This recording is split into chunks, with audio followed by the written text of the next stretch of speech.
Bona tarda. Bona tarda, buenas tardes. Benvinguts y benvingudas a Casa América Cataluña. Saludos también a quienes nos siguen a través de YouTube y Facebook Live. Hoy finalizamos la primera entrega del ciclo Procesos Democráticos, Democracias en Proceso, una iniciativa coorganizada por la Oficina del Parlamento Europeo en Barcelona y Casa América Cataluña. En el transcurso de 2022 nos hemos acercado a Chile, Cuba, Colombia y en unos instantes haremos lo propio con Brasil. Hasta hoy hemos escuchado las voces, reflexiones y mensajes de Elisa Loncón, expresidenta de la Convención Constitucional chilena, Junior García, dramaturgo cubano exiliado en España, y María José Pizarro, senadora colombiana por el Pacto Histórico.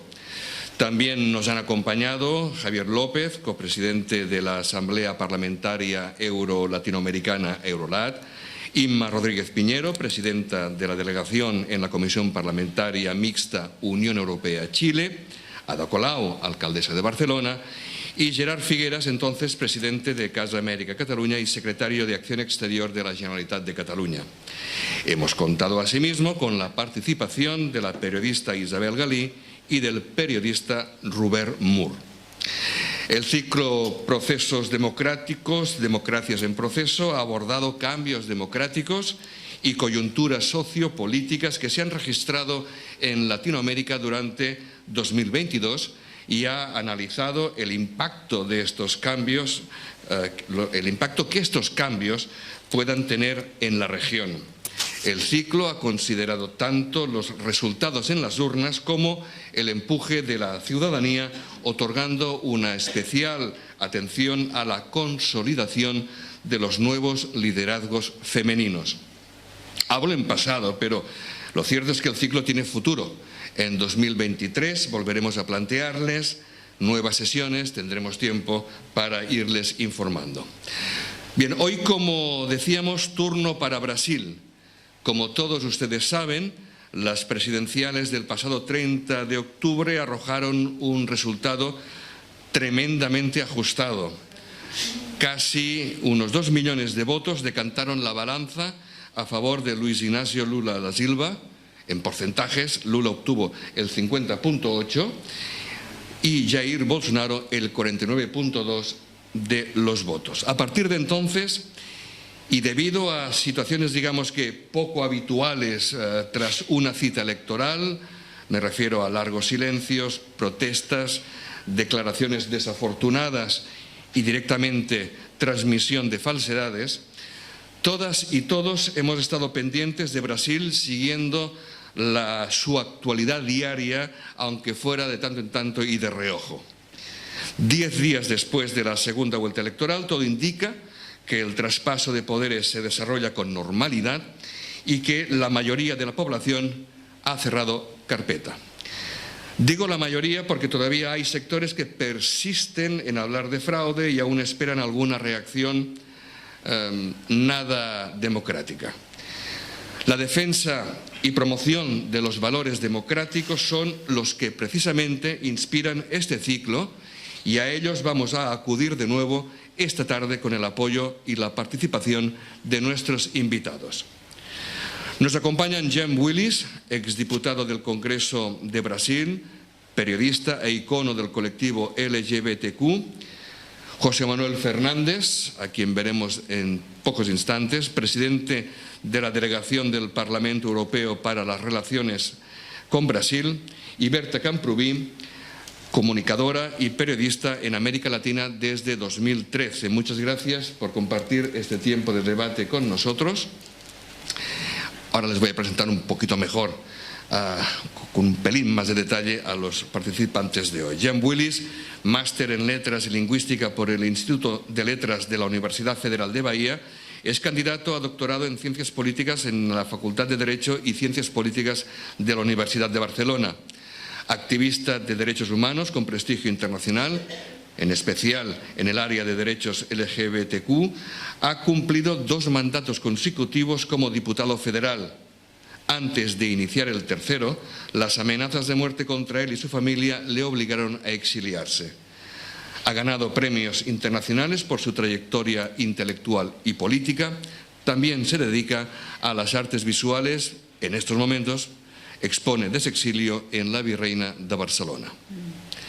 José Manuel Fernández es presidente de la Delegación del Parlamento Europeo para las Relaciones con Brasil, país con el que la Unión Europea mantiene una de sus relaciones diplomáticas más antiguas, ya desde la década de los 70. El principal objetivo de la delegación es hacer el seguimiento de la Asociación Estratégica Unión Europea-Brasil, establecida durante la primera cumbre Unión Europea-Brasil, celebrada en julio de 2007. Esta asociación incluye diversos ámbitos de interés común como la investigación científica, el medio ambiente y el cambio climático, la energía sostenible, la lucha contra la pobreza, el proceso de integración de Mercosur y la estabilidad y la prosperidad en Latinoamérica. Berta Camprubí es comunicadora y periodista en América Latina desde 2013, es corresponsal de La Directa y freelance para medios como El Salto. Trabajó en Brasil con el Movimiento de Trabajadores Rurales Sin Tierra y comunidades indígenas. Reside en el Cauca, Colombia, desde 2016. Berta será quien conduzca la sesión desde ahora mismo. Muchas gracias otra vez a ustedes por estar aquí. Quan vulguis, Berta, endavant. Muy bien. Bueno, buena tarde a tothom, buenas tardes. Hablaremos en castellano, ¿no? Para comunicarnos entre todos y todas. Muchas gracias por venir a los dos invitados bien especiales. Y nada, empecemos con una preguntita para que tengamos en cuenta a nivel internacional la situación global está un poquito caótica, hay cambios, hay mudanzas importantes que dirían en Brasil. Entonces sería interesante saber cómo han visto los dos invitados de hoy esta ajustada victoria, qué mensaje está lanzando a nivel internacional, ¿no? En esta segunda vuelta que quedó tan equiparada entre un candidato de extrema derecha y un candidato como Lula que representa a muchas otras diversidades. Entonces, ¿cuál es el punto de vista? Si quieres empezar, Jen, ya que lo tenemos aquí. Bueno, gracias, buenas noches. Gracias por la invitación. Yo no hablo castellano, hablo portuñol, ¿vale? Pero espero que me haga entender. Creo que el mensaje es que la democracia hay que ser defendida, senão la democracia morre. Y nosotros, quien permaneció en Brasil y nosotros brasileños que vivimos fuera, hemos trabajado desde 2016 una lucha para mantener la democracia brasileña viva. Y claro, junto con este mensaje de que hay que se luchar para defender la democracia, se apunta los enemigos de la democracia. Entonces, el poder económico, sobre todo el capital financiero, las oligarquías políticas, las plataformas de comunicación, todo ese sistema, todas esas organizaciones han concluido que el capitalismo tardío puede sobrevivir sin las democracias. Entonces, la democracia puede desaparecer y morir de la noche para el día. Y nosotros luchamos para preservar la democracia en Brasil viva. Así que la victoria de Lula es mucho más significativa que esta que aparenta los resultados finales, ¿no? La pequeña margen de diferencia entre Jair Bolsonaro y Lula. Porque la victoria de Lula fue una victoria contra, contra el capital, contra el poder económico, el abuso del poder económico por parte de empresarios, el abuso de la máquina do Estado por Bolsonaro. Lula venceu a compra de votos, venceu uma estrutura que chamamos de voto de cabresto, que é o acoso de empresários a seus funcionários para que votassem em Bolsonaro. Lula venceu as milícias, que ao contrário de aqui não tem um bom significado em Brasil. As milícias são máfias paramilitares que controlam territórios e que controlam a base da violência. Lula venceu o acoso da seita bolsonarista contra as pessoas. Lula venceu as igrejas evangelistas que han se tornado en Brasil lavanderías para el crimen organizado. Así que esa victoria es mucho más significativa do que se pensa, do que se pode pensar ao princípio, não? E não me gusta dizer que Brasil está polarizado. Não, houve uma radicalização por parte da extrema-direita, que radicalizou o país por meio da mentira. A mentira, bueno, em minha investigação eu chamo de economia da desinformação programada e dirigida para obtenções de lucros políticos e financeiros. Então, sim, esta economia funcionou a partir de 2016 e contra ela lutamos para manter a democracia viva. Creio que esse é o grande mensagem, não? Mesmo para vosotros que vivem num continente mais viejo, não? E que pode crer que sabem mais que nós outros porque nos colonizaram. O que posso dizer é que, bueno, a luta que travamos em Brasil pode servir de exemplo para uma luta que se travará aqui em Espanha, por exemplo. Bien pronto, seguramente. No sé si nos quieres aportar también tu punto de vista, José Manuel. No sé,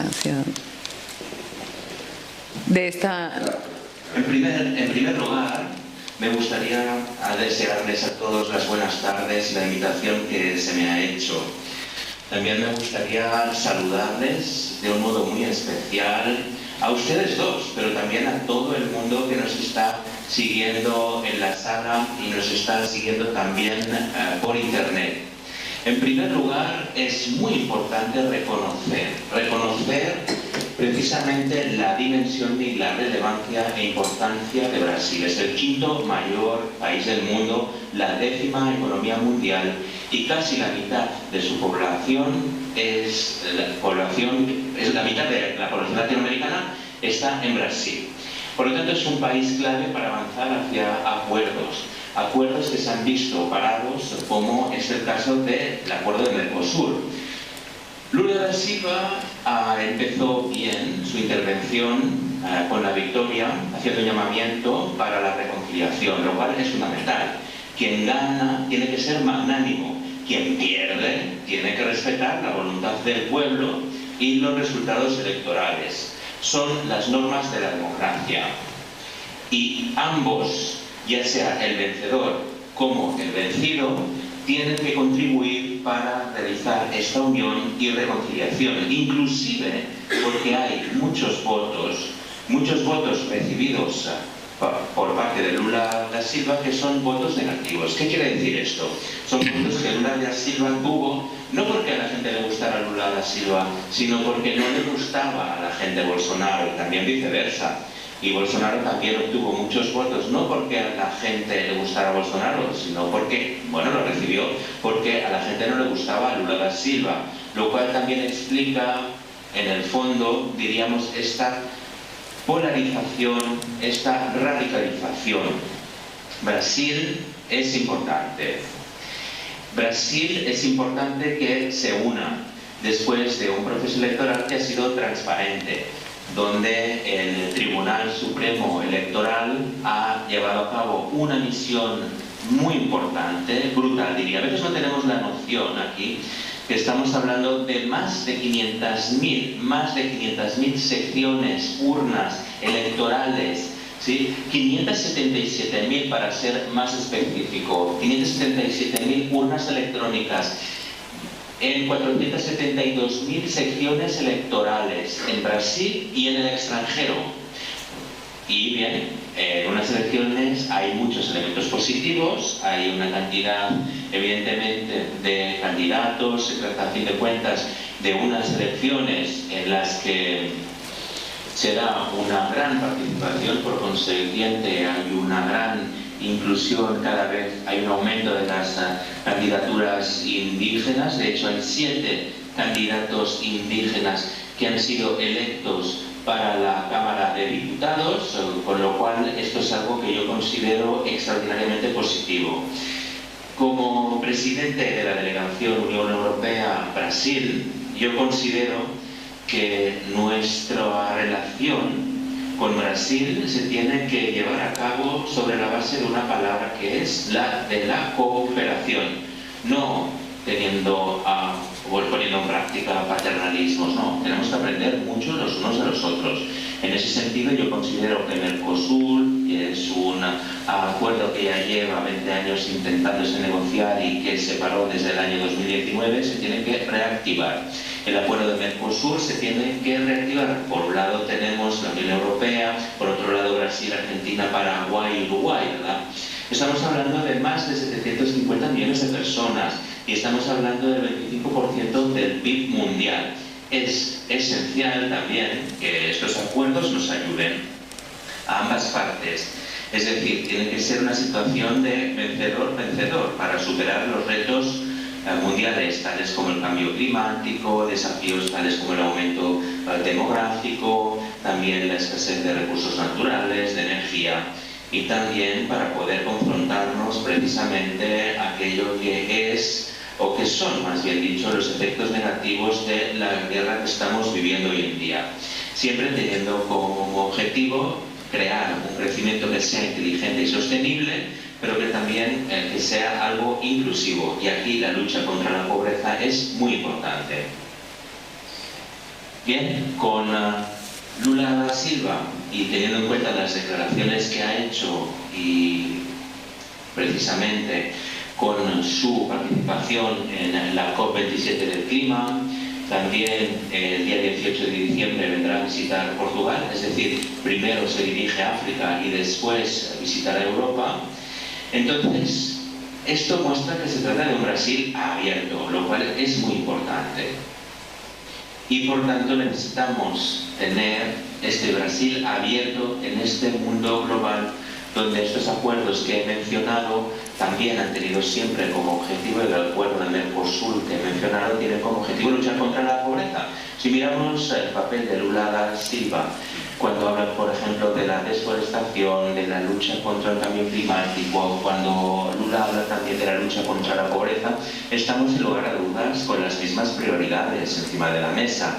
Y este es un punto esencial que siempre he mencionado. Tenemos un terreno común, y ese terreno común que nosotros tenemos es sobre ese terreno, es sobre él el que tenemos que construir el desarrollo. ¿Y qué terreno común tenemos? Pues los valores.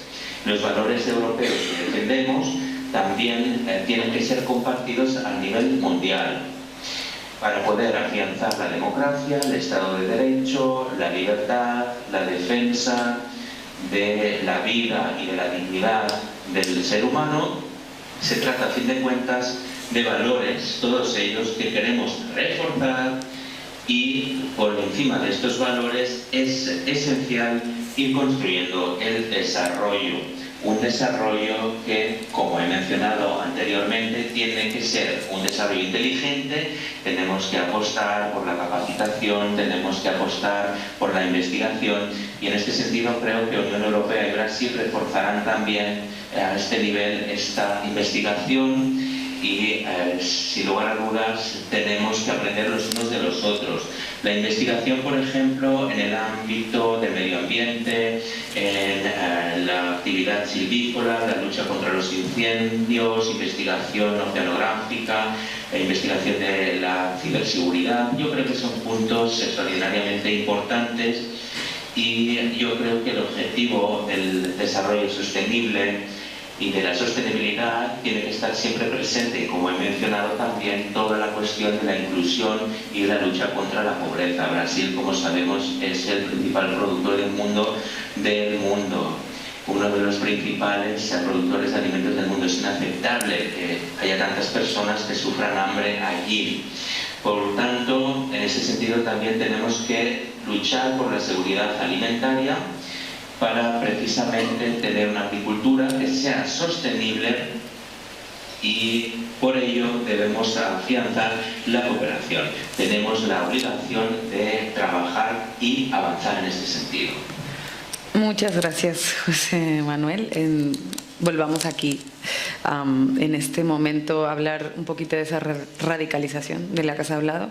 Creo que es muy importante tener en cuenta que estos últimos 4 años las diversidades en general han sufrido un ataque imperdonable, diría yo, o impensable hace unos años, en la diversidad de Brasil, de la alegría, de la cantidad de opciones que uno siente que en Brasil se puede tomar y que durante 4 años han sido mermadas de algún modo. ¿Cómo ves que puede avanzar ahora a partir de este periodo con Lula toda la violencia que han vivido las comunidades indígenas, las comunidades LGTBIQ, toda la violencia que ha recibido en movimientos de lucha como el MST, ahora que sí vuelve el PT al gobierno, pero que siguen teniendo mayoría en el Congreso, en el Senado y en las gobernaciones de los distintos estados? ¿Cómo ves ese escenario? Vale. Bueno, nosotros, el único idilio que los débiles, los flacos, los humillados, los oprimidos, las minorías, los pobres han vivido con la República Brasileña fue justo los años Lula, los años en que el PT estaba en el poder, los 2 gobiernos de Lula y el gobierno de Dilma, que implementó políticas sociais, não? Sociais democratas, pero capitalistas, mas que garantizou, estendeu o espaço da cidadania a muito mais gente, ¿vale?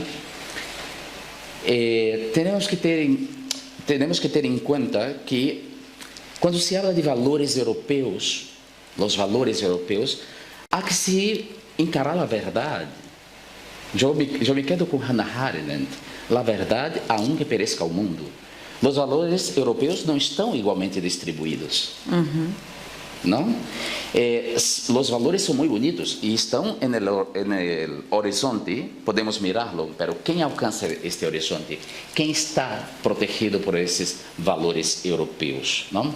Y claro, nosotros fomos colonizados por europeos y esses colonizadores formaram uma classe dominante demasiado egoísta, predatória, antipobre, escravocrata.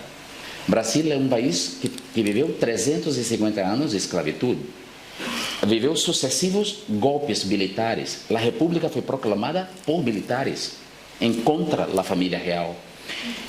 Somos um país atravessado por el racismo, por la misoginia e a homofobia levada hasta nosso continente por la Iglesia Católica.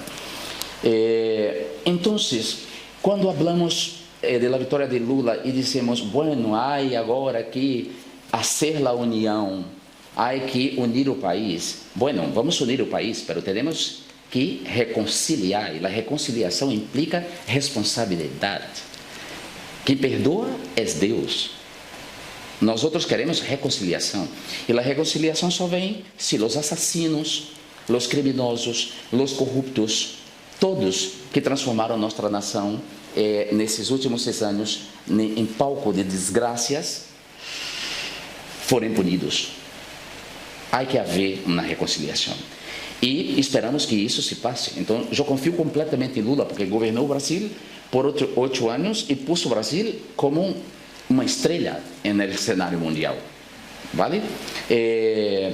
Lula é um estadista respeitado em todo o mundo. Então, eu confio que sua tarefa doravante será suturar este país.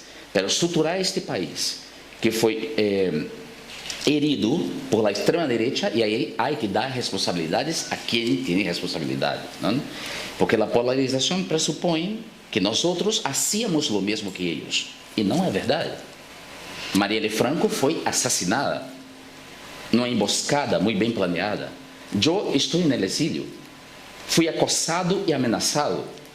Minha imagem pública quase foi destruída, e não foi porque eu fui demasiado resiliente.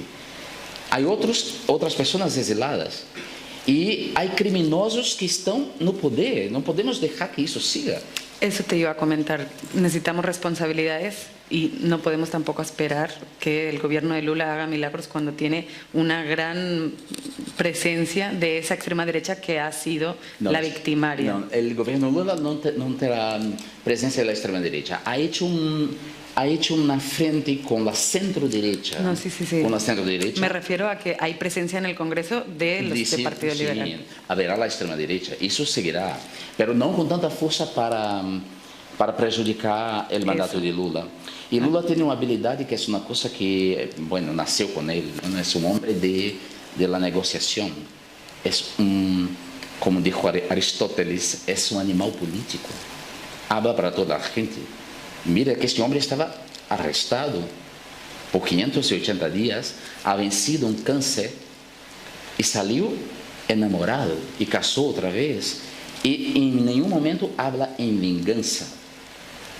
Habla todo el tiempo en que necesitamos recuperar el país, pero recuperar el país implica en dar responsabilidades, distribuir responsabilidades y punición.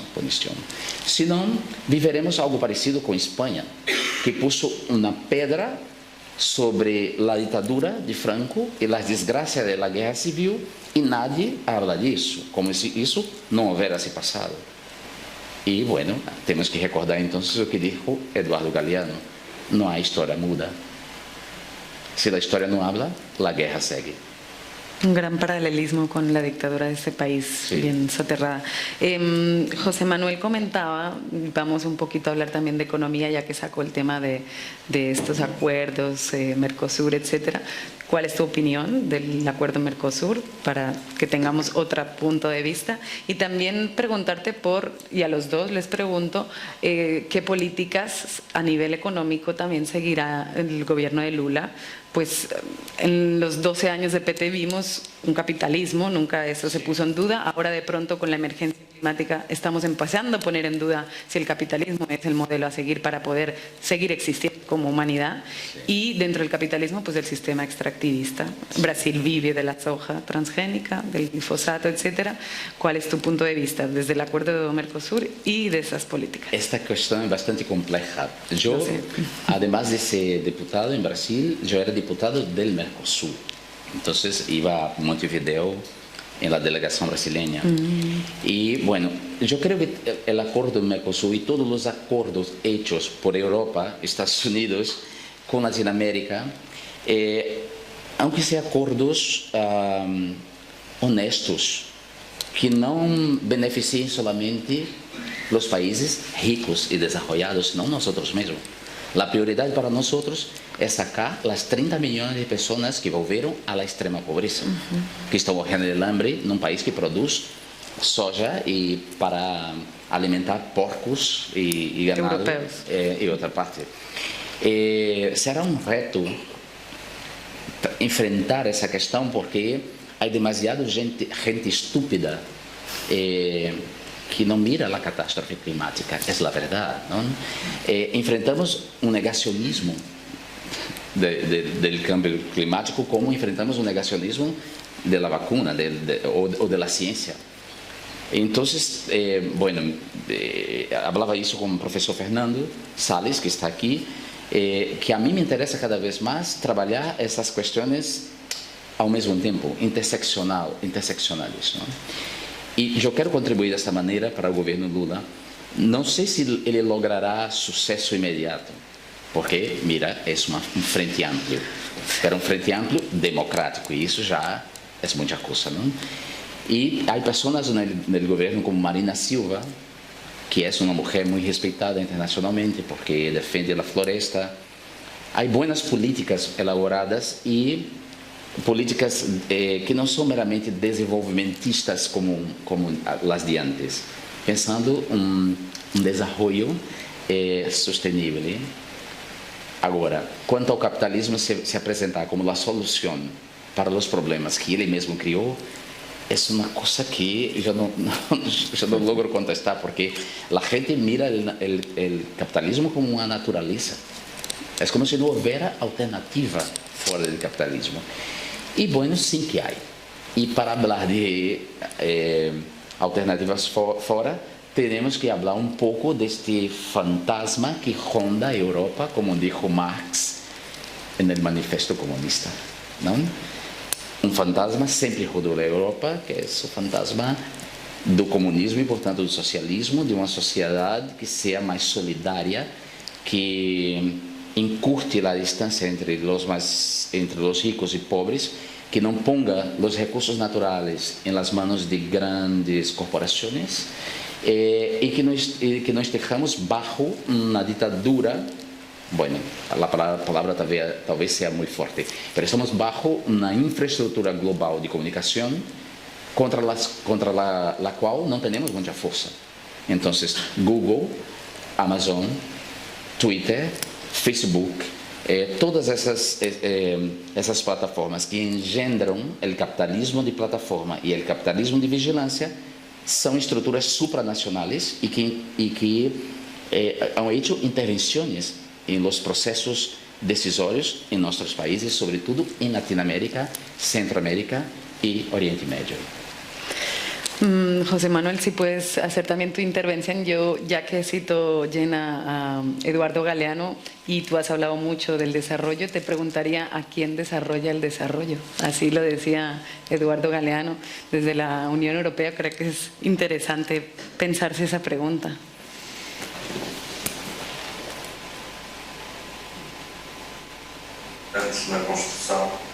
Bien. Antes, la construcción del desarrollo solo se puede hacer si hay paz. El gran objetivo de la Unión Europea y de su creación fue la paz. Y se alcanzó hasta tal punto dicho objetivo que nos ha sorprendido una guerra que no está dentro de la Unión Europea, pero que está precisamente junto a nuestras fronteras, muy cerca de nosotros. Así que este tiene que ser siempre nuestro objetivo. Yo soy de aquellos que comprende y entiende que no hay buenas dictaduras, ya sean de izquierdas o derechas. Por tanto, la radicalización, ya sea izquierda o derecha, pues no nos da absolutamente nada positivo, y finalmente creo que no hay ningún ejemplo bueno, no hay ningún ejemplo en la historia de lo que estamos viviendo hoy en día, por ejemplo, de la extrema izquierda y del comunismo, que no trae desarrollo consigo, sino que trae pobreza, tal y como hemos podido constatar. Es esencial que haya moderación. Es importante que, sin lugar a dudas, se pueda retroalimentar. Y muchas veces lo que pasa es que uno con otro se van alimentando, se van nutriendo, y por tanto este aumento de los extremos al final lo que pasa es que acarrea también el aumento del odio, de las ganas de venganza, lo que es algo intolerable. Respecto a la economía, ¿qué deberíamos hacer? Tenemos que colaborar, no hay fronteras. Solo podemos vencer los desafíos y el cambio climático si actuamos conjuntamente. La población mundial en el año 2050 será de 9.000 millones. La mitad de ellas vivirá en la ciudad. Entonces tendremos que aumentar un 40% la producción alimentaria. Tenemos que actuar conjuntamente. Si estamos analizando la ciberseguridad, nadie está libre de los ataques. Debemos actuar conjuntamente. Las migraciones, y las migraciones también se producen y con mucha fuerza en Latinoamérica, las migraciones exigen una planificación y una actuación que sea global, una actuación ampliada, como mínimo a nivel regional. Por tanto, quien cree que solos podrán triunfar con su orgullo está absolutamente equivocado. Y si miramos un poco los gigantes, ¿no?, las empresas digitales, y miramos por ejemplo Google, Facebook, Amazon, todas estas empresas pues tendrían que pagar sus impuestos y tendrían que pagar los impuestos justos, pero para poder imponerles estas imposiciones pues no se puede hacer de un modo unilateral, hay que avanzar, diríamos, de un modo mucho más amplio. Y por consiguiente lo que yo estoy haciendo aquí es defender que haya acuerdos que tengan objetivos económicos, pero que a la vez también tengan objetivos sociales, El acuerdo de Mercosur promueve, defiende, incita y exige que haya un respeto a los derechos humanos, que haya un respeto hacia los derechos de la sociedad. Y para poder luchar contra la pobreza no nos podemos olvidar de este nivel, pero también hay otros niveles importantes, ya que cada uno de nosotros a nivel individual también tiene que contribuir, los gobiernos también. Yo soy una persona que cree que no debemos temer las palabras tales como emprendedurismo, rigor, mérito. Yo creo que la pobreza se combate creando riqueza, creando oportunidades para la gente, apostando en la investigación, ayudando, creando ambientes favorables. Por ejemplo, para las pymes, que tantas veces se terminan olvidando, ¿verdad? Y cuando hablamos de pymes, en la mente de mucha gente solo se piensa en gente rica, cuando muchos de ellos pues también se encuentran en una situación de pobreza, muchas de las pymes. La inclusión es esencial, la lucha contra la pobreza también es crucial. Y esa pobreza, bueno, de la que muchas veces nos damos cuenta que es la responsable principal para que haya migraciones. Aunque aquí en la Unión Europea, más allá de que exista este fenómeno internamente, Portugal, mi país, ¿verdad?, pierde una gran cantidad de jóvenes que van a otros Estados miembros donde pueden ganar muchísimo más que lo que se gana en Portugal, y por lo tanto eso es un inconveniente para Portugal, pero es un beneficio para otros países, ¿no? Por lo tanto vemos una vez más, ¿no?, el objetivo de aumento de los sueldos.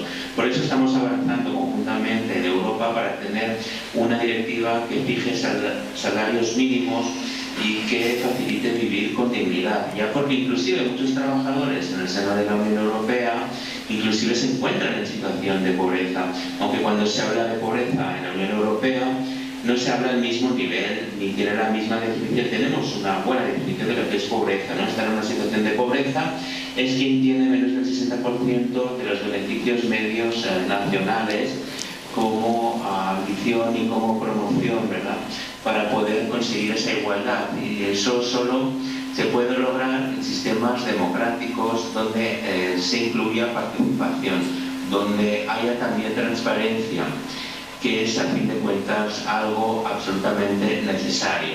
No hay desarrollo social sin desarrollo económico, pero tampoco hay desarrollo económico sin inclusión y desarrollo social. Por consiguiente, se necesita promover la igualdad de oportunidades y ello es esencial. Y si observamos aquí en la Unión Europea los países que tienen y reciben más ayudas y que tienen menos pobreza, son precisamente aquellos en los que la economía está más sólida. Pero nos toca a todos nosotros intentar que aquellos que más ganan, como por ejemplo por el mercado interno, o aquellos que tienen plataformas donde no hay territorio definido geográficamente hablando, nos toca a todos, y esto tiene que hacerse a nivel mundial, nos toca a todos precisamente seguir avanzando para poder encontrar soluciones que sean soluciones globales, y quien no paga impuestos tendrá que pagar. Y encontrar una solución donde estas plataformas digitales, donde tienen beneficios radicales y brutales, y como no hay un consenso a nivel mundial, hay paraísos fiscales, entonces llevan su sede, ¿no? Y al final todo ello termina perjudicando a todos nosotros, termina perjudicando a nivel mundial a toda la población. Nuestro objetivo, lo que tiene que ser, es mejorar y tener, diríamos, ese ascensor social.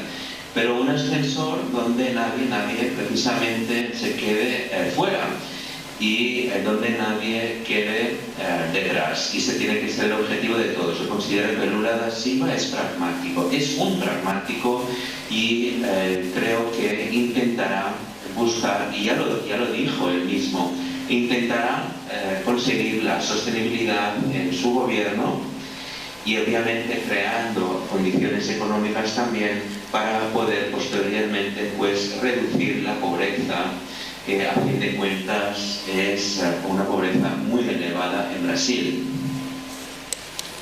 Vale, bueno, para un par de preguntas antes de terminar, vamos a imaginar dos mapas, uno es el de Brasil, el otro es la América Latina. Primero, pues en Brasil, tu tierra natal, el nordeste, el querido brasilero, y la Amazonía son decisivos para la victoria de Lula, y es donde viven más comunidades indígenas y es efectivamente donde la Amazonía sirve para toda la humanidad como pulmón, ¿no? ¿Cómo ves esa relación del voto de la gente con los colores más rojo o más azul? ¿Y qué perspectivas de estos 4 años para estas regiones, que son las que muchas veces son más golpeadas? Vale. Bueno, para entender este mapa eleitoral, hay que entender un poco la historia de Brasil, ¿no? Como las oligarquías políticas de la República Café con Leche, assim que se chamava, han se alternado en el poder, alejando essas duas regiões, ¿no? Nordeste e Norte. Essas oligarquias políticas não dominam somente o sistema político, senão o sistema judiciário, não? O sistema de justiça está em suas mãos. Essas oligarquias têm os meios de comunicação, vale? E essas pessoas se sentem especiais, porque ali nessa região mais sudeste e sul, está a gente mais branca, onde a migração europeia ha se concentrado mais e, portanto, han desenvolvido políticas que beneficiam principalmente a esses estados e a riqueza se ha concentrado aí nesses estados, não? E claro, podemos interpretar este mapa como a vieja, vou outra vez falar uma palavra que a gente não le gusta, sentem urticária, é a vieja lucha de classe. É disso que se trata, ¿vale? Então, o norte e o nordeste votou em Lula porque Lula ha vivido na extrema pobreza, ha passado hambre. Sua madre saiu de Pernambuco aos 18 anos para viver em uma favela em São Paulo. Lula, portanto, tem empatia, esta palavra que está tão em la moda. E Lula não é um traidor de classe. Se tornou presidente da República, ha sido o melhor presidente da República, pero não se identificou com a classe dominante. E a classe dominante lo odia por isso. E lo odia porque a classe dominante se sente especial. Põe seus filhos em las melhores universidades do mundo, mantêm o sistema de las capitanias hereditárias e daí intentam apagar este sistema de capitanias hereditárias com o discurso falacioso da meritocracia, não? São todos médicos, todos ocupam um sistema de justiça, todos são políticos, têm as empresas porque todos têm méritos, são brilhantes. Sabemos que não é verdade, não? A esclavitud, quando foi abolida, a reparação não veio para os negros, para os descendentes. A reparação foi para os fazendeiros que explotavam a mão de obra escrava. E o que fizeram as classe dominante e as oligarquias políticas? Importaram mão de obra europeia, porque pretendiam embranquecer o Brasil, porque dizia que o componente ameríndio e africano era péssimo para nós outros, não? Uma teoria racista, absolutamente racista e nazi. E essa classe dominante exterminou a los povos indígenas. Então, óbvio que os povos indígenas vão votar em alguém como Lula, não? E para a sorte dessa classe dominante, rancorosa, estúpida, que só tem plata, Lula não é um homem vingativo e não será vingativo. Seguro que Lula conduzirá a união, Lula conduzirá a la paz. Pero há uma canção em Brasil que diz que paz sem voz não é paz, é medo. Então, a paz há que ser construída com nós outros, com as mulheres trans, com os povos indígenas, con la comunidad LGBTI, con las mujeres principalmente, las mujeres negras.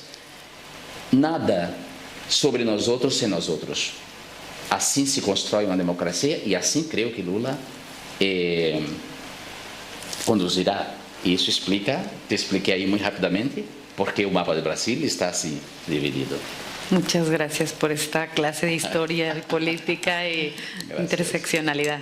Gracias. Y acabemos también hablando del mapa de América Latina, que creo que también nos da para rato. Me parece interesante que José Manuel decía que no hay fronteras, cuando hablábamos de pronto mercaderías, pero en torno a las personas, ahora mismo el Estado español recibe millones de personas, y digo millones porque son millones, hay 1,5 millones de personas latinoamericanas en el Estado español como migrantes y solicitantes de asilo. Entonces, la región en sí vive unos años de cierta crisis. Sin embargo, han habido cambios, ¿no? Ahora mismo, con la victoria de Lula, el mapa de América Latina, si nos lo ponemos todos un poco a la cabeza, se pinta un poco más de rojo o progresista, ¿sí? Ya tenemos a Boric en Chile, Gustavo Petro ganó en Colombia, en Bolivia, después del golpe de Estado, volvió una fuerza del MAS, ¿no? Y sí que hay una situación, bueno, México con AMLO ya estaba desde hace años, no es que ellos sean la panacea ni que vayan a hacer milagros, pero sí que hay una vuelta al progresismo, ¿no? Que lo vivimos a los años 2000, etcétera. ¿Cómo ves y cómo ambos invitados este cambio a nivel regional en toda América Latina y qué efectos puede tener para Europa o el Estado español, ¿no? En términos de estas migraciones que José Manuel decía que hay que programar, porque a veces es difícil de programar, y cómo evitarlas, cómo conseguir que se vivan vidas dignas también allá para evitar esta migración. Bueno, ese mapa de América Latina, ¿cómo lo vemos? A mí me gusta de este mapa, en este momento. Lo he notado. Creo que el diálogo entre esos países se amplía, aumenta. Lula, desde sus primeros gobiernos, ha abierto la América portuguesa, que es Brasil, ¿no? La Iberoamérica. Somos un país continental que hablamos portugués y por eso volvemos la espalda al resto de Latinoamérica, ¿no? Y bueno, también esta clase dominante, la derecha, los plutócratas, no les gusta Latinoamérica, les gusta Estados Unidos. Su modelo de desarrollo, su modelo de sociedad es los Estados Unidos, por incrível que parezca. Entonces Lula empieza un diálogo con toda Latinoamérica para convertir Latinoamérica en un player poderoso, no en un sitio donde los países ricos explotan a nuestros recursos y desarrollan allí cosas terribles como la guerra a las drogas. Bueno, esta política falida, mentirosa, de encarceramento de gente negra y pobre y de asesinato, esta política es travada, esta guerra es travada en nuestro territorio, no aquí en Europa. Aquí en Europa se consumen las drogas, en Estados Unidos también, en Canadá.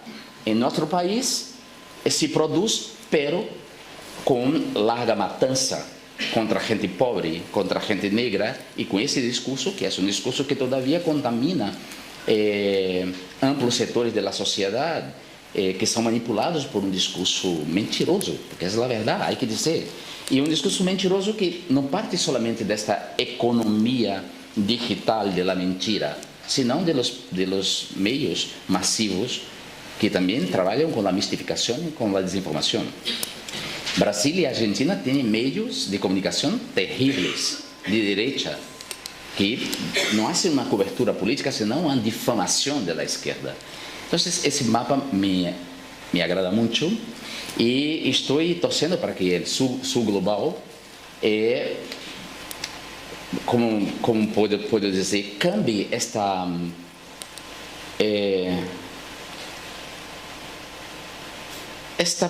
mentalidad imperialista, o sea, que nuestros pueblos tengan nuestra soberanía respeitada, ¿sabe?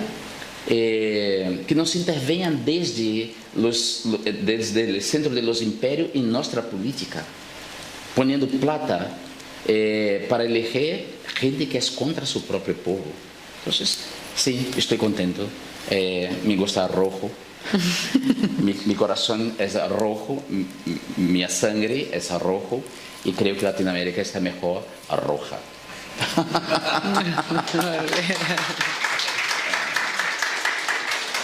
Gracias.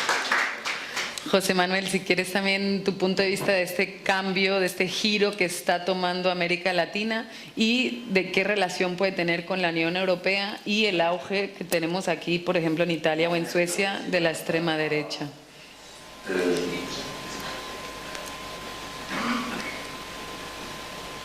En Latinoamérica, como he dicho, no me gustan las dictaduras. Venezuela es una dictadura. Nicaragua, hay periodistas que son encarcelados, no hay libertad de información ni de prensa. En México no es una dictadura, es una democracia. Podemos constatar que actualmente se está convirtiendo en un país de destino de migraciones. Bien, hay muchas demandas de asilo, especialmente de venezolanos. Hay personas que salen de sus países por cuestiones económicas y hay otros que por temas de seguridad, por guerras e inclusive también por persecuciones políticas. Estoy a favor de la democracia, estoy a favor de la libertad y, como he mencionado, creo que no hay dictadores buenos. Hay quien crea que la dictadura de izquierdas es buena, hay quien se ve incapaz, me corrijo, de criticar a Venezuela, criticar a Nicaragua, a los regímenes, no a los países, a los regímenes. Hay quien no se ve capaz de criticar Corea del Norte, lo que es brutal para mí. También hay algo que no acostumo a hacer o no hago, es intentar diferenciar entre derecha e izquierda. Yo estoy en el Parlamento Europeo, en el Partido Popular Europeo. Mi partido en Portugal se llama Partido Socialdemócrata, lo que aquí puede causar algunas confusiones, ¿verdad? Muchas veces, porque los socialdemócratas normalmente, pues, en Europa son partidos socialistas, pero les puedo decir que estoy a la izquierda de muchísimas personas que están en el Parlamento que son socialistas y demócratas. Por lo tanto, la diferencia entre izquierda y derecha es muy compleja. En Estados Unidos, yo, por ejemplo, votaría a Biden, nunca votaría a Trump. Por tanto, estoy mucho más cerca de los demócratas que de los republicanos. Así que Latinoamérica y diría Centroamérica, toda América, en el fondo estamos aquí plasmando, la América que estamos plasmando aquí tiene un potencial enorme y la gente se merece vivir con seguridad. En México decenas y decenas de millares desaparecen. Esto es algo absolutamente intolerable. Es el resultado de luchas intestinales entre cárteles de la droga. Así que el Estado de Derecho es fundamental, la seguridad es fundamental. Y si nosotros logramos actuar de este modo, creo que conseguiremos evitar muchísimas causas que están produciendo las migraciones, porque hay que ir a la raíz, hay que analizar las causas. Si tenemos crecimiento económico en un país, tenemos libertad y democracia. Si hay seguridad, no tengo ninguna duda que será posible lograr la inclusión, luchar contra la pobreza, lograr una mayor igualdad, y considero que cada uno, ¿verdad?, le gusta el país donde uno ha nacido y por tanto es importante que en dicho país pues uno se pueda realizar como persona sin que sea necesario emigrar, ¿no? Contar con esa esperanza como mínimo, aunque bueno, es verdad que hay cierto radicalismo cada vez más acentuado y no es casual, estaba diciendo precisamente antes, que los moderados son fundamentales. Inclusive es interesante y también importante que los partidos respectivos pues presentasen a sus mejores, ¿verdad? Yo no creo que los republicanos, no creo, tengo la seguridad absoluta que los republicanos estadounidenses tienen a alguien mejor que Trump, claro, no sé, porque Trump sea candidato, también es convencido que los demócratas tienen a alguien mejor que Biden, pero al final fue Biden el que fue elegido. Por lo tanto, los electores, ¿verdad? Si son rehenes, ¿no? Son rehenes de esta manera que tienen los partidos para funcionar. Los partidos creo que deberían ser más inclusivos, deberían ser más abiertos también. Por tanto, no tenemos que ser indiferentes ante los resultados de las elecciones en Estados Unidos para el resto del mundo. Tenemos que ser indiferentes de los resultados de las elecciones brasileñas para el resto del mundo. Estamos todos conectados. Y deberíamos estar conectados siempre teniendo como base los valores, el respeto y la defensa de los derechos humanos y, como es obvio, aquello que yo considero que es esencial también, el respeto de las democracias y también, claro, podemos tener visiones distintas, evidentemente, y yo creo que el mérito, el rigor y la capacidad de emprender y también el control de la deuda pública, a fin de cuentas, son importantísimos y son esenciales precisamente en momentos donde haya más escollos, en momentos de crisis, pues un Estado pueda por sí mismo ser capaz de responder, ayudar a las familias cuando tienen más problemas, como es el caso que estamos viviendo hoy en día con una inflación alta, galopante, tal y como estamos viviendo en este momento. Me gustaría hacer una observación, porque a mí no me gustan dictaduras ninguna, y concordo con el diputado que no hay dictadores buenos, ¿vale? Pero los neoliberales son bastante complacientes, condescendentes con Arabia Saudita y con Qatar. Incluso el Mundial de Fútbol se realizará no Qatar, un país donde se mata homosexuales, ¿no? Es muy curioso y muy selectivo. Mas também a China. Bueno, China, no se olvide de China. no voy José a olvidar de Manuel. China. Estoy hablando porque, bueno, a mí no me gusta de ninguna dictadura, ¿vale? Pero también no me gusta de las plutocracias disfrazadas de democracia, ¿no? Los Estados Unidos tienen más de 2 millones de encarcerados. Como dijo Angela Davis, y ella tiene autoridad para hablar. Es una mujer negra, una intelectual, activista. Ela chama de complexo industrial prisional que substituiu a esclavitud, que encarcera 2 millones de personas, la mayoría negros y latinos. Una democracia que na verdade é uma plutocracia, porque o poder econômico é que manda com seu lobby, que tem milhões de pessoas vivendo em la pobreza extrema, um país mais rico com a gente, e que coincidência, a gente que está em la pobreza são os negros, são os latinos. Bueno, as ditaduras não são buenas, pero tampouco as democracias de fachada são buenas. Una democracia... Las democracias deben ser siempre. Las democracias siempre tienen que ser buenas y Claro. es inaceptable, ¿verdad? La xenofobia, el racismo, la distinción entre colores, el trato indigno, para quien sea, eso es intolerable, ¿no? Y en el caso de las personas que están en las cárceles, obviamente, ¿no? Pues se tienen que tratar con dignidad, pero ello se hace mejor cuando estamos en democracia, y en una democracia pues que exija también, diríamos, Claro. una participación mucho más grande por parte de cada uno de nosotros. Claro, queremos uma democracia que seja democratizada. O problema é que quando começamos a democratizar a democracia, sempre o capitalismo encontra uma maneira de pôr freno e limites a esta profundización de la democracia, Miren, que implica la participación de mucha más gente. Yo acabaría, José Manuel, muchas gracias por tu intervención. No, pero a ver, entonces dígame cuál es su modelo de país, entonces, ¿qué modelo de país existe en el mundo? ¿Cuál es su modelo de país? Dígamelo. Bueno, digamos que o que más alcanzó algo que podría servir de ejemplo son los países nórdicos con sus sociales democracias, ¿no? Y participación. Pero Estados Unidos está lejos de ser un ejemplo para el mundo.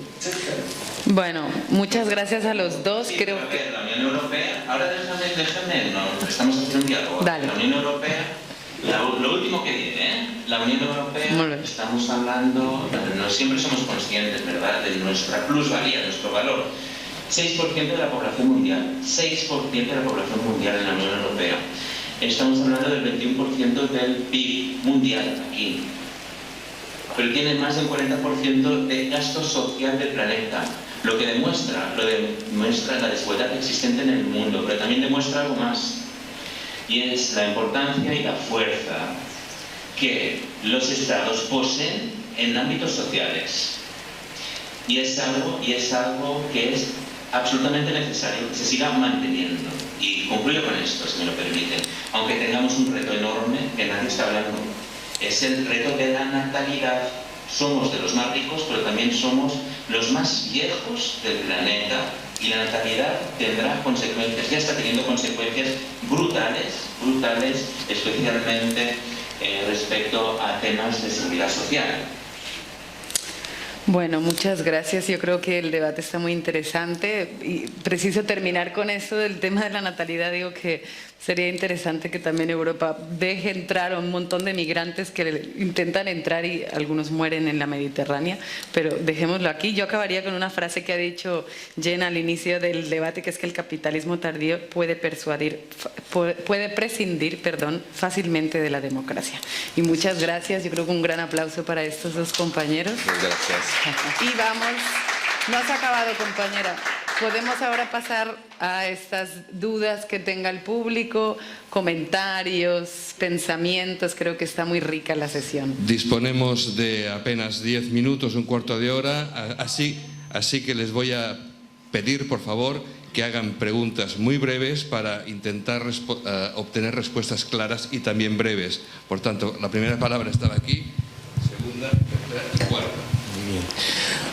Me gustaría preguntar sobre un tema muy importante en este proceso de la supuesta polarización, porque cuando hablamos de polarización dentro de la democracia, estamos hablando de un debate entre diferencias, pero cuando no tenemos valores en común, o sea, cuando se atenta contra la democracia y se considera el atentado contra la democracia un polo de la polarización, ahí estamos distorciendo totalmente el problema. Y esta es la hipocresía que me parece un problema muy grande a mi ver como brasileño. Es un peligro muy grande en Europa, porque no estamos es un poco cómoda la posición de la derecha liberal, pero hay que abrir los ojos para la extrema derecha.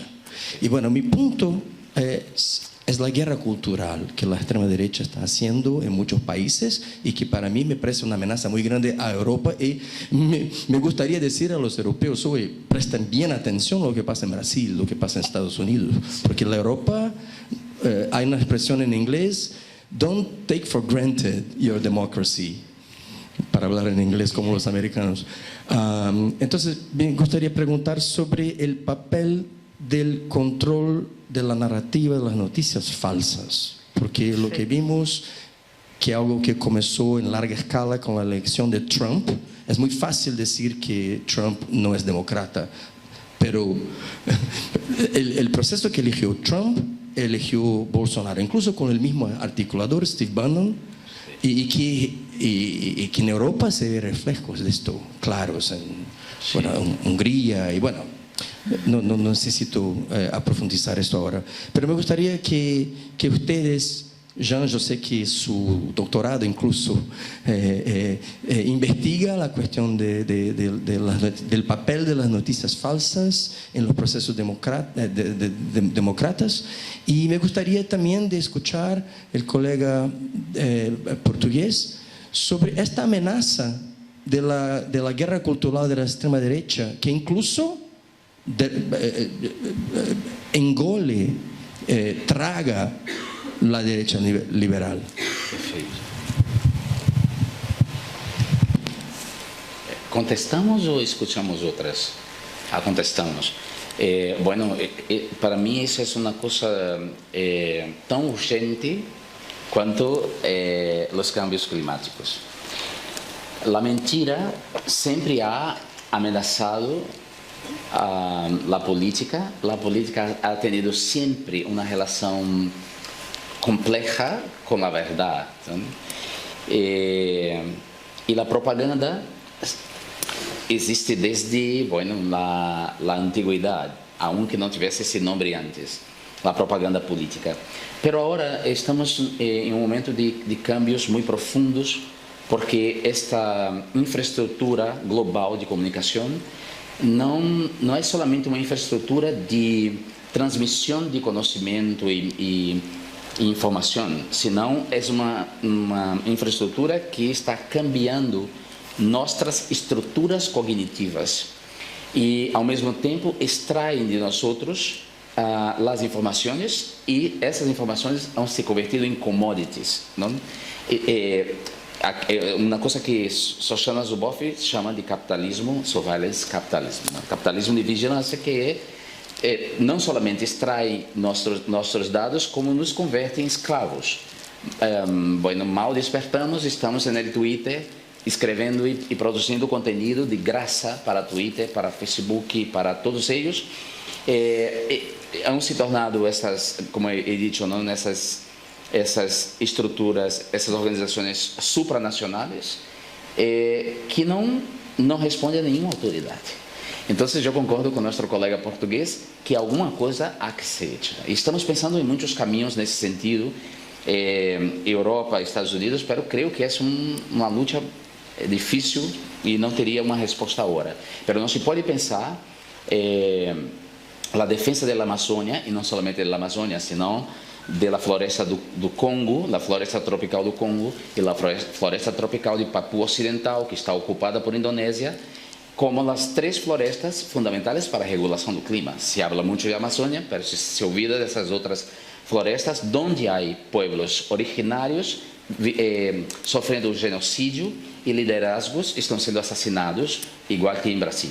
Não se pode pensar a defesa da Amazônia sem combater a pandemia digital de fake news sobre, incluso, o que se passa em Amazônia. Em 2020, houve o Dia do Fuego, e os fazendeiros trocaram mensagens por WhatsApp e combinaram um dia de pôr fogo na floresta para ampliar o pasto para o ganado. Então, mira, uma coisa está relacionada com a outra. Não podemos tratar a defesa dos direitos humanos das minorias, sobretudo as mulheres, os seus direitos sexuais e reprodutivos, e da comunidade LGBTI, sem pensar em la difamação orquestrada por la derecha y por la extrema derecha, por las iglesias evangelistas contra essas minorias. Não se pode pensar o tema da imigração sem pensar, por exemplo, no que hace Vox aqui, que é criminalizar a los imigrantes, e principalmente los imigrantes de pele preta, ¿vale? Porque todavía há essa distinção.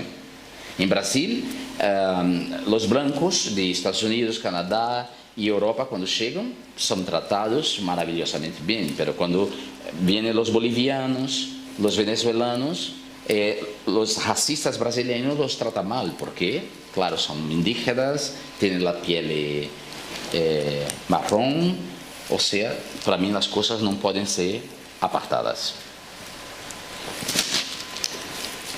José Manuel, no sé si tú quieres añadir algo a la pregunta sobre la extrema derecha, las fake news. Claro que sí, claro que sí. Claro que sí, quiero añadir algo. En primer lugar, considero que es básico que haya una reglamentación, y a este nivel el reglamento de protección de datos es extremadamente importante para que no haya bulos. No haya bulos en las plataformas y por parte de esos gigantes, ¿verdad? También decirles que las fake news se tienen que acabar, hay que luchar contra ellas, ¿no? Y por ello necesitamos a esos periodistas que están desapareciendo, ¿no? Están desapareciendo por culpa de lo digital. Hay un riesgo y hay que prestarle atención, precisamente para no reducir la libertad de expresión, porque un dictador puede considerar que una opinión es una fake news y por lo tanto si él puede censurar a quien está diciendo con toda libertad su opinión. Lo que es necesario, y considero que es importantísimo, es que haya, diríamos, una alfabetización también. Y cada uno cuando ve algo, pues que sepa mirar las cosas, ¿no? Y que pueda comprobar por sí mismo cuáles son las fuentes, ¿verdad? Los políticos somos víctimas de fake news. Yo he sido víctima de fake news. En mi página de Wikipedia, que no es mía, hay cosas que son falsas en mi Wikipedia. Entonces, ¿cómo pasó eso? Y después no lo sacan. No sé, yo diría que hoy en día es casi imposible, es imposible controlar absolutamente y evitar precisamente estas fake news, ¿no? Y creo que es esencial lo que estaba diciendo antes, no solo esa alfabetización digital, sino también que haya una formación, una educación que deberíamos tener inclusive en las escuelas primarias para adaptarse al hábito, ¿no? De todos aquellos que utilizan, y todos de hecho utilizan estas plataformas ya, ¿no? Que comprueben las fuentes, que lo contrasten. Y yo creo que este es un paso que para mí es esencial y muy importante, ¿no? Las fake news las utiliza no solo la extrema derecha, sino que las utilizan, bueno, los dictadores, Rusia, sabemos que tiene muchísimas fake news desde siempre. En Reino Unido siempre hubo muchas fake news que ayudaron a que se produjera el Brexit. Así que, bueno, algo que es muy importante, y estoy de acuerdo absolutamente con la idea de que la extrema derecha es un peligro y para la democracia, pero como también la extrema izquierda, también lo es, pero hay un aumento, ¿verdad?, de la extrema derecha, que bueno, emplea el populismo, que presenta siempre la crítica y nunca brinda soluciones, que defiende lo inmediato, pero después la gente los vota, la ciudadanía los vota, porque muchas veces no tienen paciencia. He tenido problemas para entender cómo es posible que Marine Le Pen casi gana las elecciones en Francia, ¿no? Cuando, bueno, Macron fue el que más ayudó durante la pandemia a las familias de las empresas en Francia. Así que hay un riesgo, hay un peligro y tenemos que ser conscientes de ello. La extrema derecha nunca se puede normalizar, no se puede normalizar, pero cuando se llama a extrema derecha lo que no es extrema derecha, quien está haciendo eso está contribuyendo pésimamente, porque cuando hace eso la gente dice, ¿es esto extrema derecha? La extrema derecha es esta, entonces a lo mejor no está mal la extrema derecha. Por lo tanto hay muchos riesgos por detrás y hay muchas personas que de un modo involuntario están haciendo.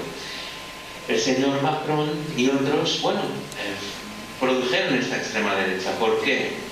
Porque hubo mucho tiempo en la televisión, ¿no?, para que eso fuera siempre lo que se tenía que tratar, eso se convirtió en un foco.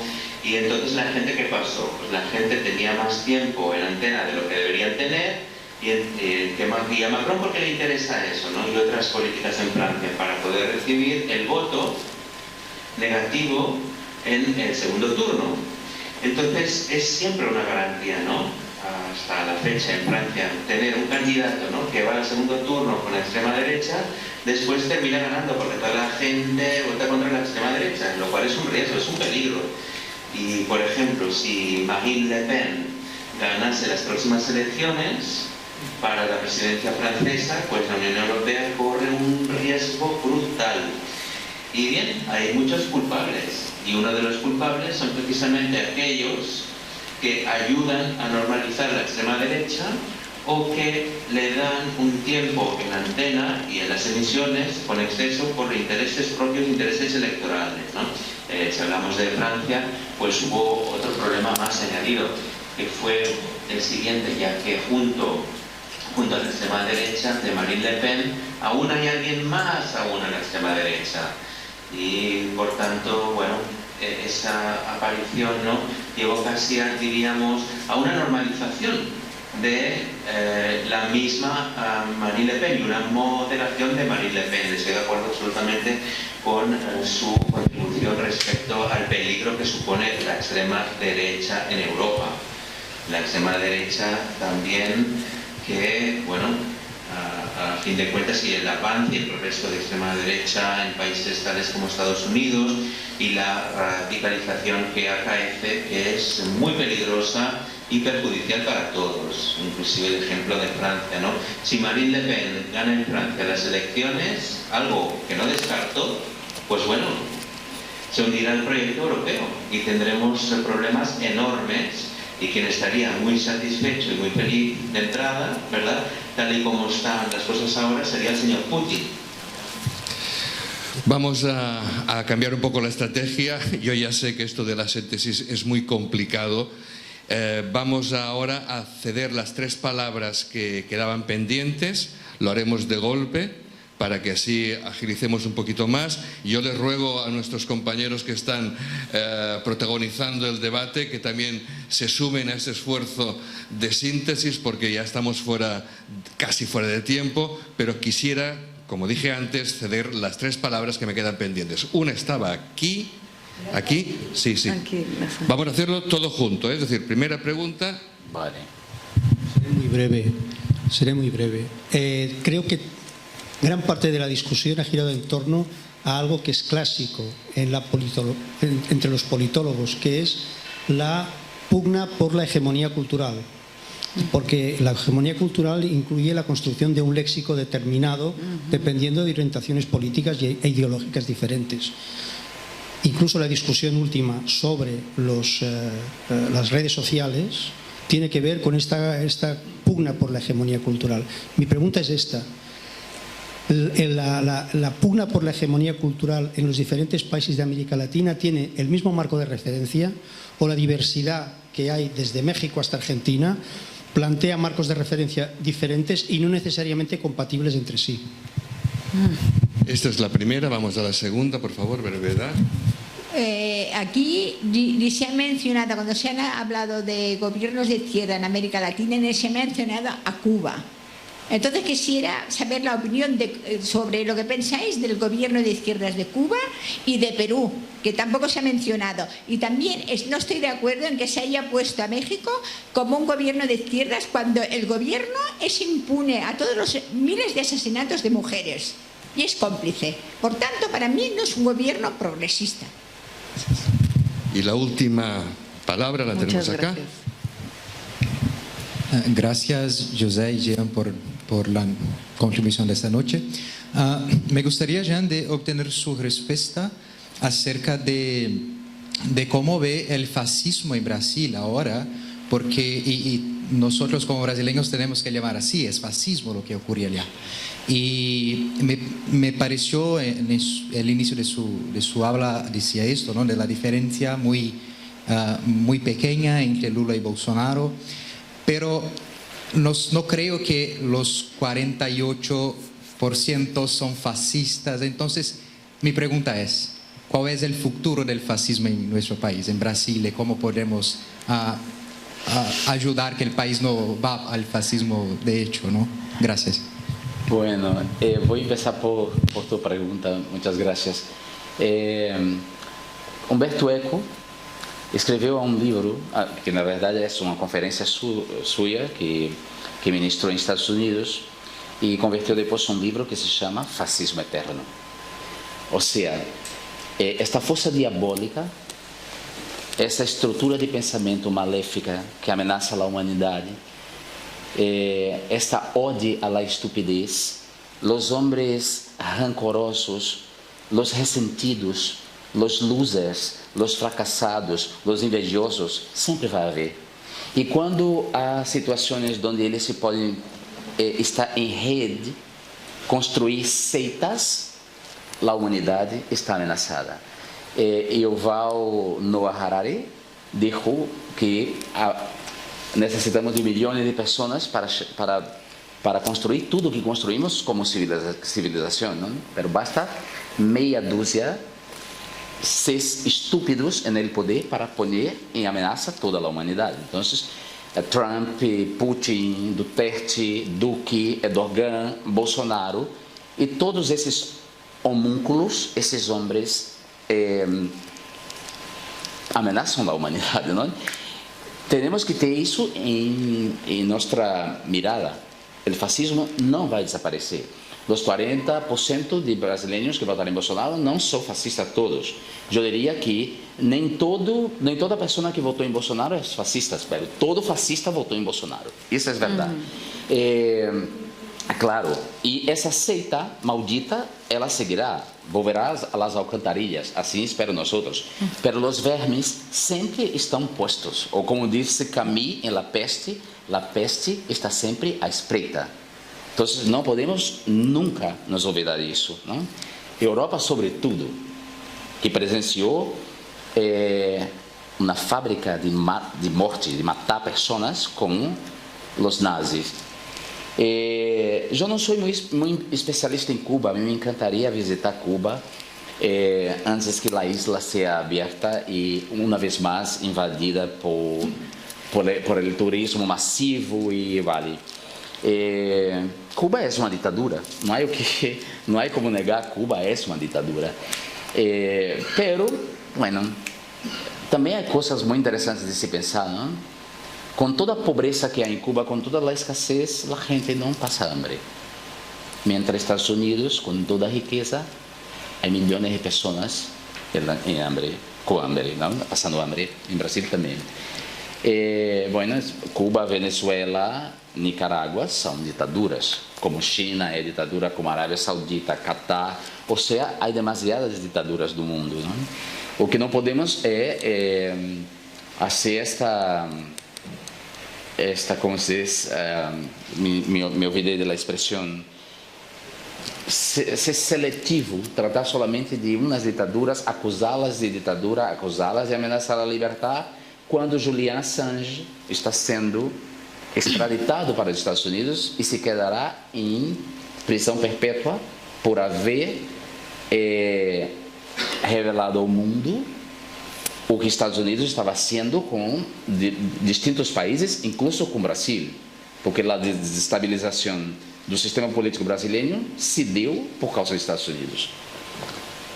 Bom, com isso encerro minha aula. Muitas graças a vosotros. A mim me gostaria de dar mais tempo, ¿vale? No sé si contesté a todo. Bueno, está el tema de la hegemonía cultural, que creo que merece una clase magistral, pero... Y yo también quisiera decirle a la compañera que de acuerdo que AMLO puede no representar un gobierno progresista o feminista por el tema del asesinato de feminicidios masivo. No sé si se hace una última intervención de José Manuel en torno a estas tres últimas preguntas y lo dejaríamos aquí por hoy. Muito rápido. Muy rápido. Muy rápido. Tenemos un problema en la Unión Europea, que es precisamente la unión en la diversidad. Me encanta ese lema. Nosotros dentro de cada país también pues tenemos distintas tradiciones, tenemos raíces diferentes, tenemos una gran diversidad que crea fuerza. Una diversidad que ayuda al desarrollo. Bien. Como suelo decir, más allá de uniros en la diversidad en este Parlamento Europeo, tenemos 24 idiomas oficiales, algo que no sucede, por ejemplo, en Latinoamérica, aunque hay una diversidad enorme que también en el fondo se tiene que mantener, inclusive diría que debería incentivarse, pero esta unión en la diversidad también tiene que ofrecernos precisamente la capacidad de estar unidos en la adversidad, en los momentos difíciles, y esa adversidad también puede ayudarnos a luchar contra las adversidades y los problemas que tenemos. Las democracias siempre serán imperfectas, porque los partidos políticos siempre son imperfectos, y los seres humanos, hombres y mujeres, tampoco somos perfectos, pero creo que es el mejor sistema que tenemos. Y por consiguiente lo que tenemos es que lograr una mejora continua de las democracias. ¿Cómo se logra eso? Pues se logra con una mayor participación. Espero que llegue un día, y volviendo al tema de la extrema derecha, espero que llegue un día en el que solo se vean los efectos negativos de una dictadura después de haber entrado en ella, ¿no? El Brexit de los ingleses, del Reino Unido, ahora se ha dado cuenta muy bien, se ha dado cuenta de los efectos negativos, ¿no?, de los cuales tanto les hemos advertido y también a nosotros mismos respecto al Brexit. Pero antes fue necesario, ¿no?, que tuvieran el Brexit. Pero tenemos tantos otros ejemplos, ¿no?, para evitar todo tipo de dictaduras y de fascismos y dictaduras de izquierdas y dictaduras de derechas. Cuba es un buen ejemplo. Nicaragua también es un buen ejemplo que hay que evitar. A fin de cuentas es un modelo que hay que rechazar. Es evidente, hay pobreza en Cuba, es evidente, hay violaciones de derechos humanos en Cuba. Y por lo tanto, en ese sentido, nosotros lo que yo creo que debemos esperar, y lo que espero, es que las democracias vuelvan. En un país donde el turismo, bueno, ya es la principal fuente de ingresos, ¿verdad?, pero donde los cubanos deberían y merecen, sin lugar a dudas, vivir con libertad. Y respecto a Brasil, es evidente que los 49 millones de personas que vetaron a Bolsonaro, no todos son fascistas. También es evidente que, bueno, Lula da Silva recibió votos de personas que no son de izquierda. Así que gente que votó a Lula porque no le gustaba precisamente, como he dicho antes, porque no les gustaba Bolsonaro. Brasil tiene instituciones sólidas, independientes. Eso es esencial y es importante que esas instituciones por sí mismas se puedan reforzar para así evitar golpes militares y para que la democracia pueda vivir y pueda fortalecerse. Y ello se consigue también con un poder judicial independiente, con un periodismo activo como el que tenemos en Brasil, ¿no? Y medios de comunicación social que sean independientes. Esto es absolutamente crucial y esencial.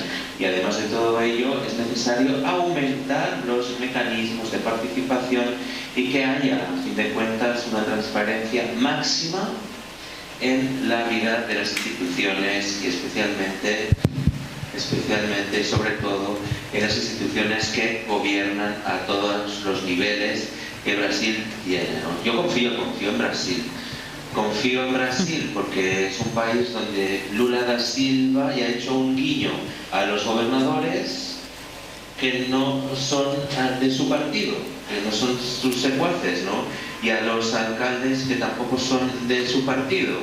Por lo tanto, yo creo que las cosas irán muy bien y está en manos de Lula, aunque sepa que en el Senado las cosas se le pueden torcer, pero estoy convencido que Lula da Silva, que empezó bien, seguirá bien e intentará ser pragmático, como he dicho. Perdona, yo soy brasileño, yo no puedo dejar que esta charla se conclua de esta manera. Yo vengo de la extrema pobreza, he pasado hambre mucho tiempo en mi vida, he bebido agua podre, agua limpia ha llegado en mi casa cuando yo tenía 12 años. Mi padre era un hombre negro que abusaba de alcohol por causa del racismo. No, las instituciones de Brasil no son sólidas. La prensa en Brasil no es independiente. Brasil es una democracia que sigue una democracia porque nosotros, los pobres, los negros, las mujeres feministas sobre todo, hemos luchado por más participación y intentamos de todo modo democratizar essas instituições, pero não é verdade que elas são sólidas. Não são sólidas. Tanto é que vivemos essa pesadilha de abuso de poder econômico, de abuso de poder estatal, de milícias, acoso, assassinatos. Não podemos... Não confia no Poder Judicial. E não confiamos no Poder Judicial tampouco. Exatamente. Arrestou a Lula por 580 dias. No Tribunal Eleitoral. Por favor. Então, não vamos... não vamos concluir esta charla com desinformação, porque vou citar, para concluir, Hannah Arendt mais uma vez: la verdad aún que perezca o mundo. Información, yo le he hecho preguntas. ¿Qué es información? Yo le he hecho preguntas. Usted también puede responder. Le he hecho preguntas. ¿Qué es información? Creo, José Manuel, que usted hizo una afirmación que era que hay unas instituciones Exacto. sólidas y que el Poder Judicial es independiente, y no aquí el es. compañero ha dicho que no es así, y creo que lo conoce mejor Sí, que nadie. Así que conozco bien. Si fuera Lula presidente desde 2018. Exacto, por favor. Si me puede, de la justicia social brasileña no confía en el tribunal electoral, no confía en el tribunal electoral, es lo que le he preguntado, no confía en el tribunal electoral brasileño, porque cuestionar las instituciones es precisamente lo que ha hecho Bolsonaro. Bolsonaro cuestionó el propio sistema electoral y de votación. Por lo tanto, bueno, incluso atacó periodistas y dijo que no había periodismo independiente. Que precisamente está haciendo exactamente lo que se ha criticado, No. Hacer la crítica es distinto de atacar las instituciones. Bolsonaro ha atacado las instituciones. Yo confío en el TSE y el TSE, el Tribunal Superior Electoral, actuó con lisura porque había millones de ojos sobre el TSE. Entonces depende de nosotros, los movimientos sociales organizados, como he dicho, profundizar la democracia. La democracia no es para quedarse en las manos de... Y los tratos son muy esenciales. Son importantísimos, Sí. Los movimientos sociales son muy importantes, claro, Sí. sí, y forman parte de todo el sistema, son esenciales, estoy de acuerdo. Sí, vale. Estoy de acuerdo. Y no tracemos falsa simetría entre nosotros y la extrema derecha de Bolsonaro.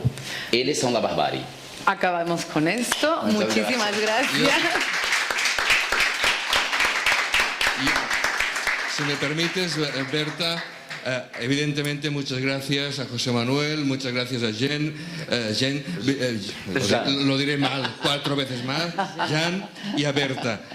Y me gustaría acabar diciendo que la Oficina del Parlamento Europeo y Casa América Cataluña hoy se felicita mucho de haber iniciado este ciclo de debates, porque de lo que se trata es esto, de debatir, de poder hablar, de discutir, y por lo tanto se renueva nuestra intención de seguir llevando a cabo estos ciclos, porque al final nos enriquecemos a partir de las reflexiones y de los intercambios de opiniones. Muchísimas gracias a los tres. Gracias, Berta. Muchas gracias, Berta. Muchas gracias. Gracias a ti. Y Gracias, Manuel. no quiero terminar sin antes recomendarles algo que me parece especialmente oportuno decirlo hoy.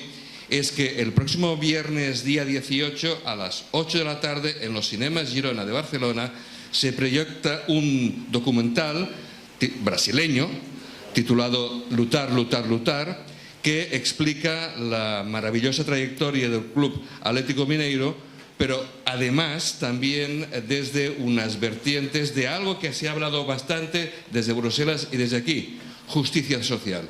Y me parece que es la mejor palabra o expresión con la que podemos terminar hoy: justicia social. Gràcies per haver estat aquí. Fins una altra. Muchas gracias. Gracias.